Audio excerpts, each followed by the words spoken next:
no Triângulo Mineiro. Pastor evangélico proíbe casamento porque a noiva não é virgem. O casal entrou na justiça.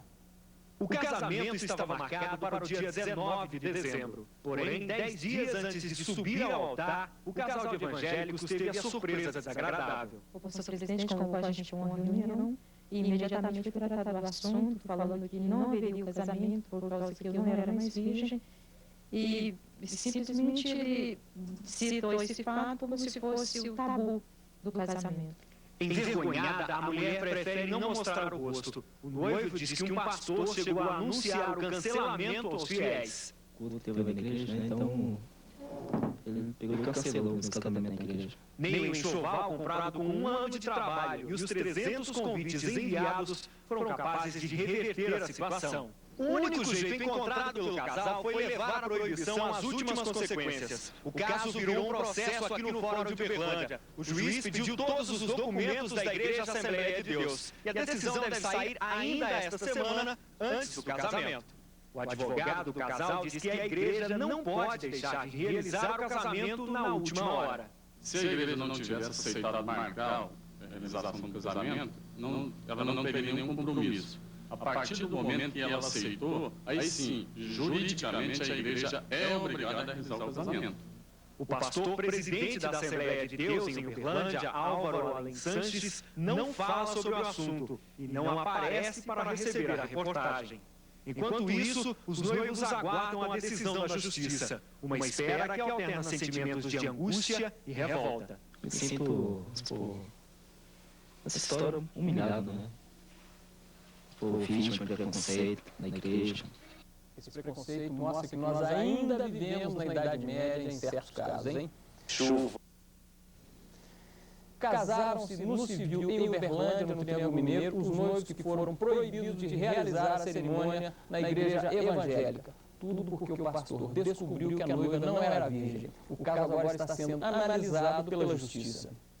O juiz da 9ª Vara Civil de Uberlândia está analisando o Estatuto da Igreja Assembleia de Deus. Ele vai confrontar o documento com a Constituição brasileira, para ver se a proibição é legal. O que nós vamos analisar nesse processo é o suposto direito que o casal, como membro da igreja, teria de ser contraído o seu matrimônio no âmbito da igreja. O casamento estava marcado para o próximo sábado, mas o pastor Álvaro Além Sanches se recusa a realizá-lo porque a noiva não é virgem. A evangélica, que participa dos cultos há 10 anos, teve relações sexuais com seu primeiro namorado há 5.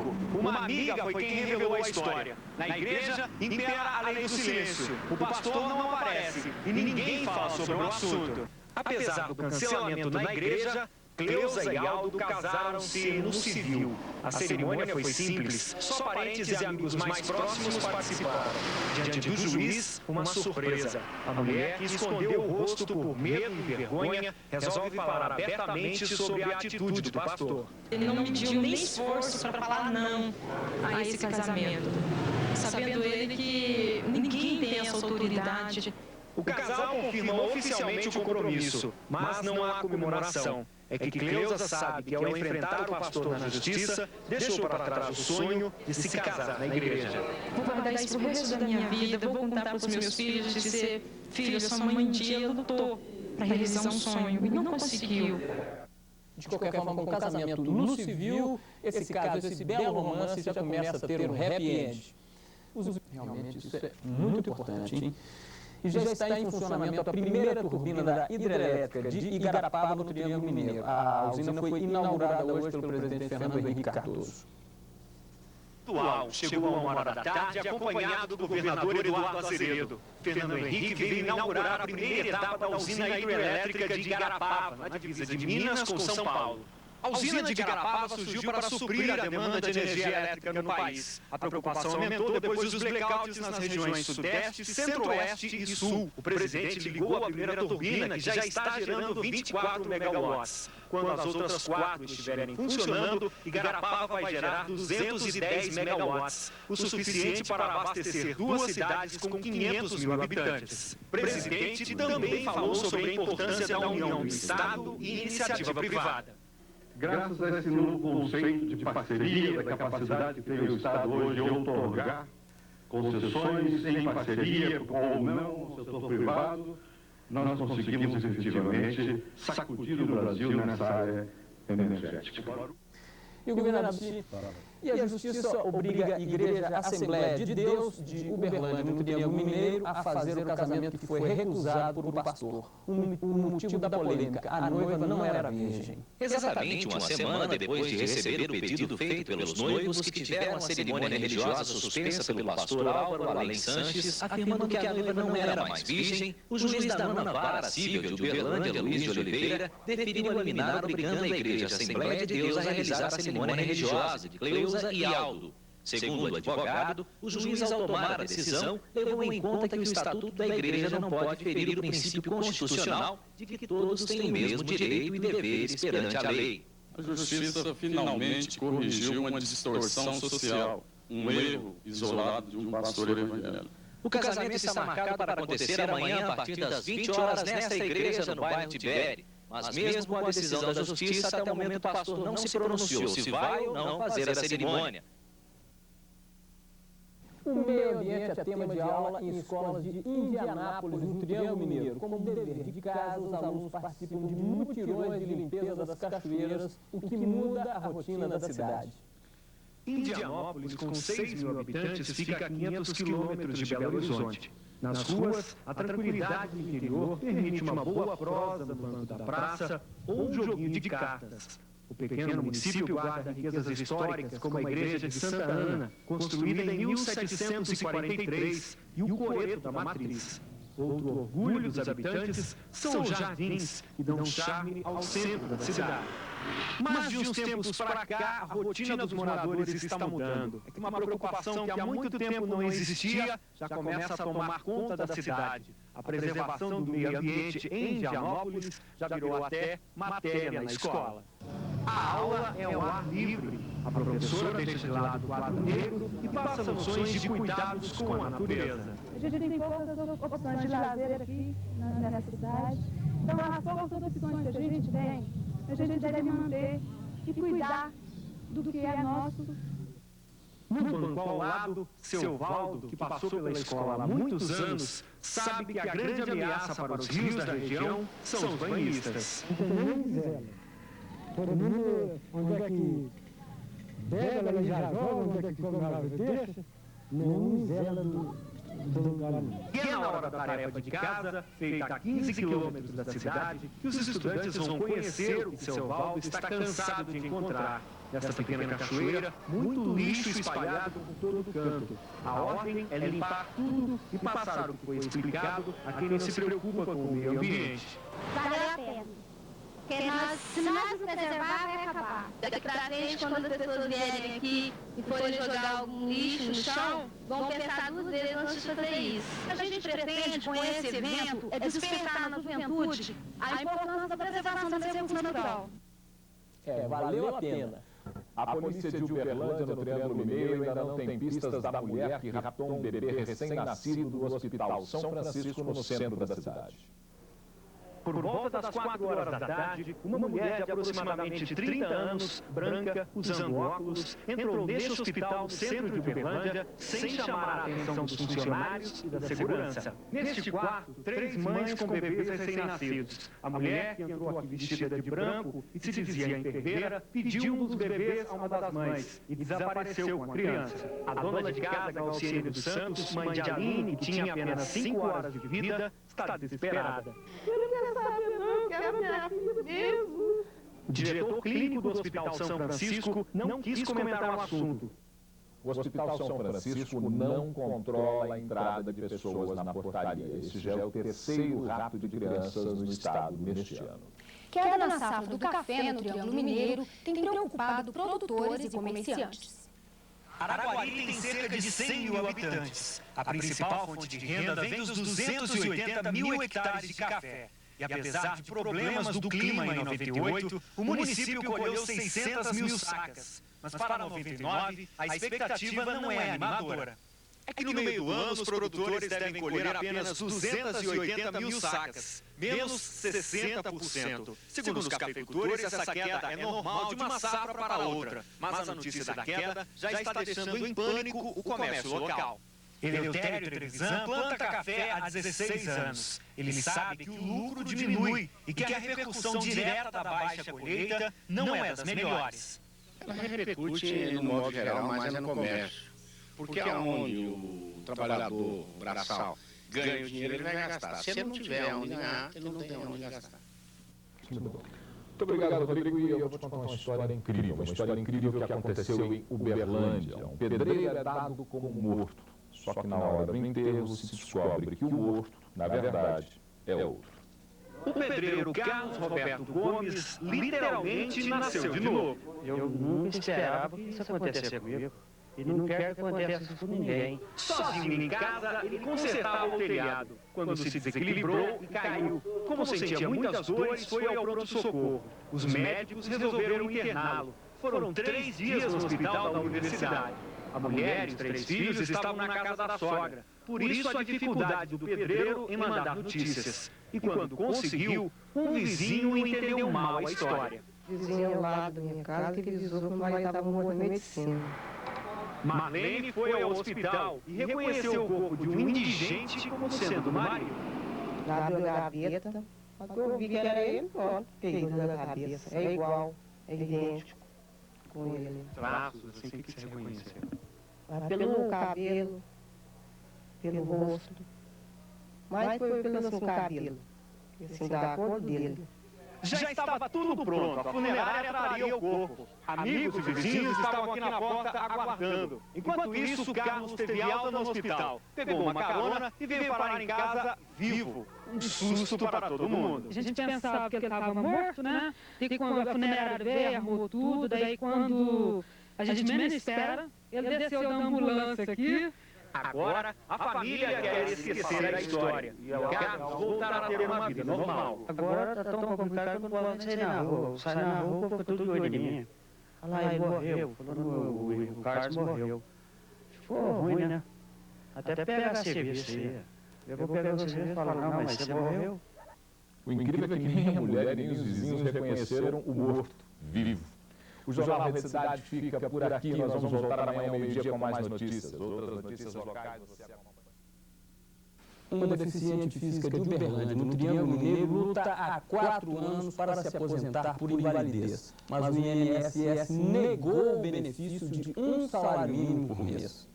Tereza tem 42 anos e aos 9 meses teve paralisia infantil. As sequelas da doença ficaram. Mesmo com a deficiência, foi se habituando às tarefas mais simples. Ela nunca conseguiu um emprego e, como não contribuiu com a Previdência, não pode nem tentar uma aposentadoria para ajudar nas despesas da casa. E a luta por um amparo ao longo dos anos vai sendo vencida pelo cansaço. A gente vai até cansa com esse tipo de coisa, certo? Que vai num lugar, vai no outro e não consegue. O último passo dado pela família da Tereza foi procurar o posto do INSS em Uberlândia para tentar o amparo da Lei Orgânica de Assistência Social. Criada em 93, ela funciona como uma espécie de aposentadoria por invalidez para quem não tem o amparo da Previdência. A lei garante um salário mínimo a portadores de deficiência e idosos acima de 65 anos. Para conseguir o amparo, é preciso um processo que analisa desde as condições físicas do interessado à renda da família. O pedido de Tereza chegou ao INSS em fevereiro, mas foi negado pela junta médica. O supervisor pericial diz que não sabe o porquê da negativa e não há um relatório do médico que fez o exame. Esse benefício foi analisado, o processo foi instruído e foi para a junta de recursos do Belo Horizonte. Enquanto isso, Tereza espera o resultado final. E apesar da incerteza, mostra muita força, que parece ser a característica de uma vida marcada pela doença. Eu espero um dia melhor, uma ajuda deles lá, né? Espero que eles contribuem comigo. Diz que sempre a gente espera, sempre alcança, né? Olha que impressionante. A Junta de Recursos do INSS de Belo Horizonte já julgou o caso e também negou a aposentadoria. Segundo o INSS, vejam bem a burocracia, o deficiente tem que ser incapaz para a vida diária e para o mercado de trabalho, o que não seria o caso de Tereza Vilela. Além disso, a família de Tereza tem renda maior do que 1/4 de salário mínimo por pessoa, outro requisito para ganhar o benefício. Impressionante, hein, gente? Aberta hoje em Uberaba a mais importante exposição de zebu no país. E a reforma, é claro, foi um dos temas discutidos.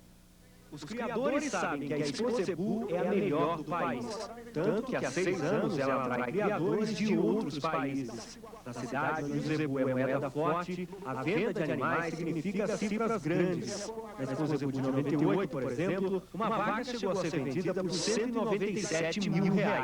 Este ano as expectativas são ainda mais otimistas, já que o número de animais é 15% maior.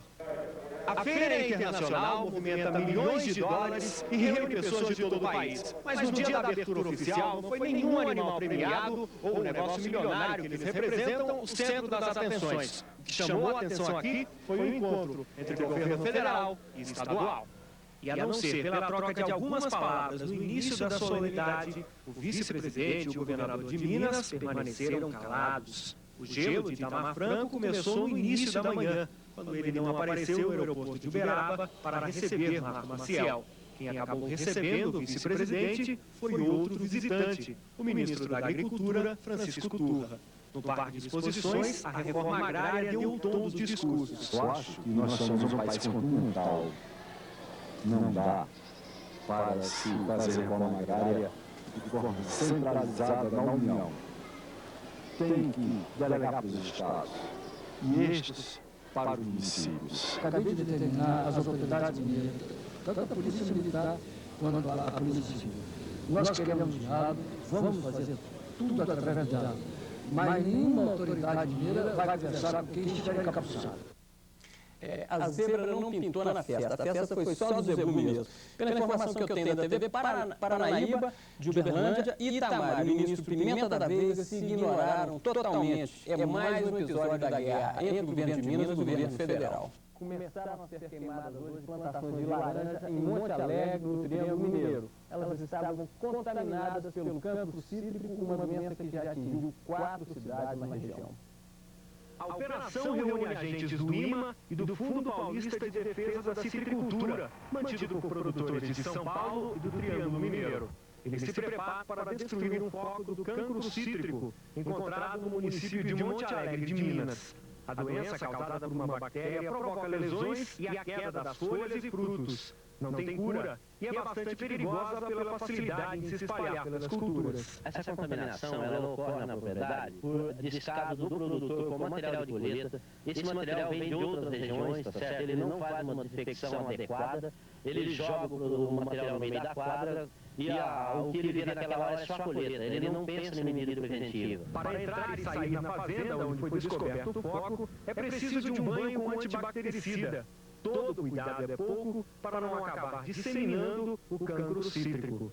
Nos 73 hectares, existem 26 mil pés de laranja. A doença foi detectada a tempo. Mesmo assim, uma área equivalente a 100 metros quadrados foi isolada. Este é o terceiro foco da doença encontrado no Triângulo Mineiro. Mudas contaminadas estavam no viveiro que ficava lá no fundo. O viveiro foi destruído e as plantas adultas, que estavam a um raio de 30 metros dele, tiveram que ser arrancadas e destruídas. Ao todo, 159 plantas que produziriam 50 caixas de laranja. O IMA interditou a fazenda e as frutas que iriam para o mercado varejista da região não poderão ser comercializadas. Essa é uma propriedade que só poderá vender o seu produto, o seu fruto para a indústria, para evitar assim que haja contaminação dessa propriedade para com outras propriedades, até então isenta do problema do cancro cítrico. A maior preocupação do órgão é que o cancro cítrico se espalhe e tire a laranja da região do comércio exterior. Por isso, as fiscalizações nas fazendas vão continuar. O ministro José Serra nem bem chegou e foi logo jogando um balde de água fria no pedido feito pelo deputado federal Delmo Leão e o prefeito Vigílio Galassi. Os dois foram a Brasília no mês passado, reivindicaram aumento na verba do SUS destinada a Uberlândia. O repasse que nós passamos é para o Estado de Minas. Nós não passamos para a Prefeitura. Quem passa para a Prefeitura, quem administra o teto do Estado, é o governo estadual. O governo federal chega até o município, mas é através do governo estadual. Você pode intervir, é uma forma de... Não há a menor possibilidade de intervir em nenhum município. Na verdade, o que a Prefeitura quer é uma equiparação da verba do SUS com a atual realidade do atendimento de saúde do município. O pedido ao ministro da Saúde veio depois de uma comparação de Uberlândia com Juiz de Fora, que tem 30 mil habitantes a menos e recebe 2 milhões a mais. Hoje, Uberlândia recebe do SUS 3 milhões e meio de reais por mês. E só o Hospital de Clínicas da Universidade Federal de Uberlândia consome 2 milhões dessa verba. E do próprio reitor da universidade, o ministro ouviu mais 2 pedidos. Dinheiro para o pagamento da dívida do hospital, que chega a 6 milhões de reais, e uma ajuda para a folha de pagamento dos funcionários. José Serra prometeu estudar o segundo pedido, mas disse que não pode fazer nada quanto ao primeiro. Depois, seguiu para uma verdadeira maratona de visitas. Na UAI do bairro Tibério, uma das 7 unidades de saúde espalhadas pela cidade, viu de perto a estrutura para o atendimento de 1.200 pessoas por dia. No Instituto do Coração, a telemedicina, capaz de monitorar pacientes cardíacos a qualquer distância com a ajuda de um telefone. Uberlândia foi a cidade pioneira no país a adotar o sistema. Por último, visitou as obras de uma estação de tratamento de esgoto do rio Berabinha, o maior projeto de saneamento básico da região. E na hora de embarcar de volta a Brasília, o ministro chamou a imprensa e voltou atrás na questão do aumento da verba do SUS para Uberlândia. O teto ele é fixado pela Secretaria Estadual da Saúde. Agora, vai aumentar o recurso de saúde de Uberlândia por conta dos reajustes que nós promovemos, reajustes altos, em maternidade de alto risco, emergência, neurocirurgia, hemodiálise, oncologia, uma série de procedimentos que nós estamos aumentando. Como aqui tem gestão plena, virão mais recursos. Eu calculo que pode vir entre 3 e 5 milhões a mais por ano. Ou seja, entre 6 e 10% a mais do atual teto, que é de 50 milhões. Quero dizer que para a Uberlândia, mais ou menos, vem por ano cerca de, ou mais até, de R$100 por habitante, que é um dos índices mais altos do Brasil. Agora, eu creio que vale a pena porque o sistema de saúde aqui é muito bom. Eu fiquei muito positivamente impressionado. Itamar Franco recebeu do bispo diocesano de Uberlândia um documento que relata confrontos entre a polícia militar e movimentos do sem terra na região. São matérias de jornais e boletins de ocorrências que revelam abuso de autoridade e até agressões a membros da igreja. Outro ponto levantado pelo bispo que chamou a atenção do governador é a criação de um movimento armado de produtores rurais em Ituiutaba para agir em casos de invasões de terras. O que preocupa é a violência e o desrespeito à pessoa humana, à dignidade da pessoa, somente isso. E a gente, então, colocou o dossiê da violência no campo para o senhor governador, pedindo para ele analisar e a gente dando sugestão a que se olhe mais atentamente a atuação de todos, inclusive a polícia, que é muito importante, é um órgão que tem trabalhado muito bem, mas em certos aspectos ela poderia melhorar ainda mais. O governador também recebeu uma carta do presidente da União dos Secundaristas de Uberlândia sobre o caso do menor torturado por policiais militares no último domingo. Itamar prometeu à igreja e aos estudantes averiguar todas as denúncias, além de falar pessoalmente com o alto escalão da Polícia Militar. E enquanto o governador do estado discursava do lado de dentro, não sabia o que estava esperando por ele aqui do lado de fora. Trabalhadores da rede estadual de ensino organizaram uma manifestação para cobrar o pagamento do 13º salário que não foi pago ano passado. Os manifestantes foram barrados pela polícia. Mesmo assim, continuaram na porta da escola à espera do governador. Itamar ficou sabendo da manifestação através de assessores e criticou a atitude dos trabalhadores. O que esse movimento leva?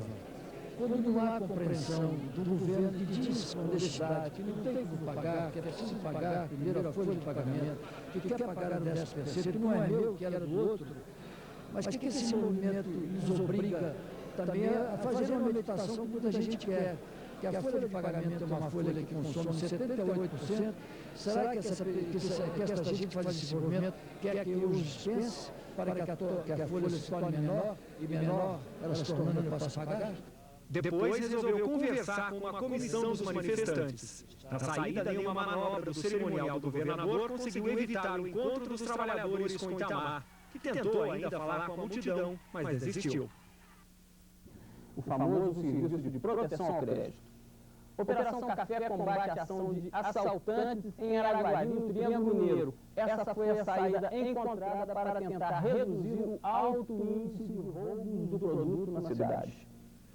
Araguari é uma das cidades do Triângulo Mineiro cercada de café por todos os lados. As plantações, a perder de vista, enchem os olhos dos produtores. São 40 milhões de plantas. A cidade está localizada na região onde é produzido 10% do café brasileiro e de onde saem todos os anos cafeicultores premiados em concursos de qualidade internacional. E é por isso que o fruto vale ouro no município.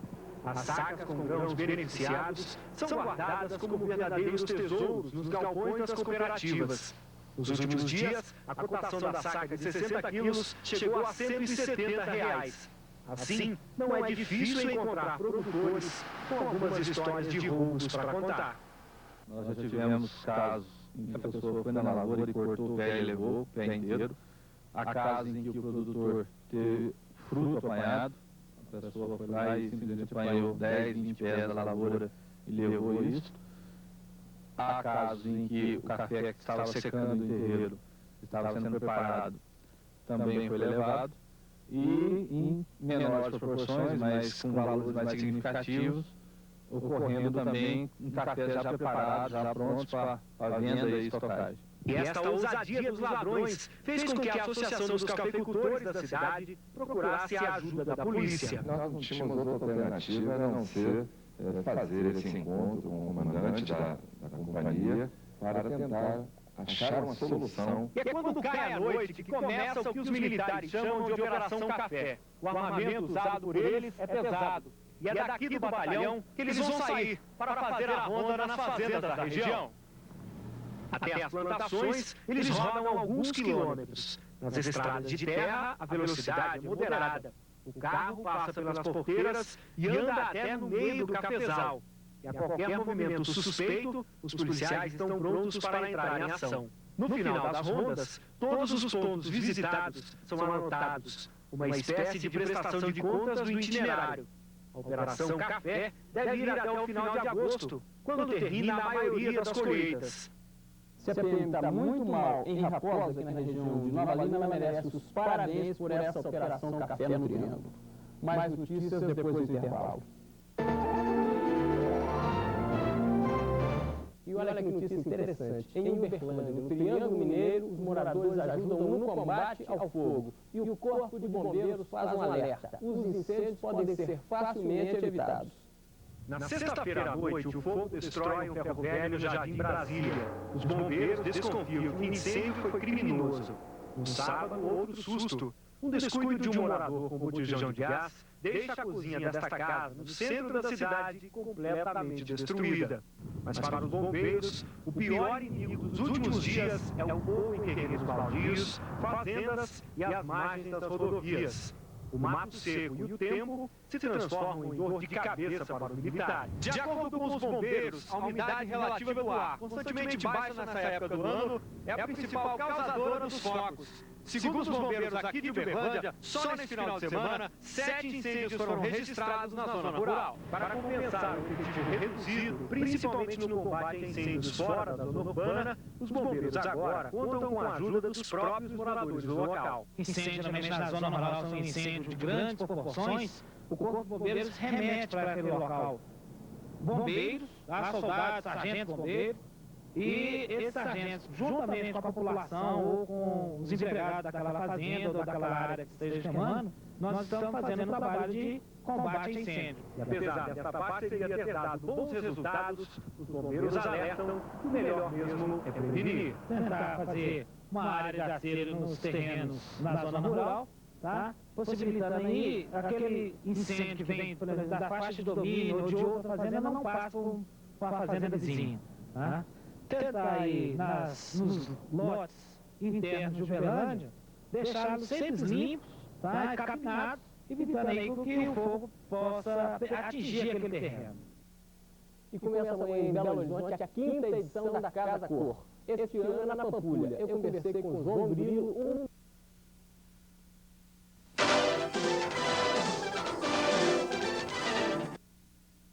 Tomou posse ontem em Indiana, na região de Presidente Prudente, o 4º prefeito da cidade em menos de 2 anos. Ele foi escolhido pelos vereadores numa eleição indireta. Os 3.000 habitantes de Indiana têm uma dúvida em comum. Quem que é o prefeito aqui na cidade? No momento tem tantos.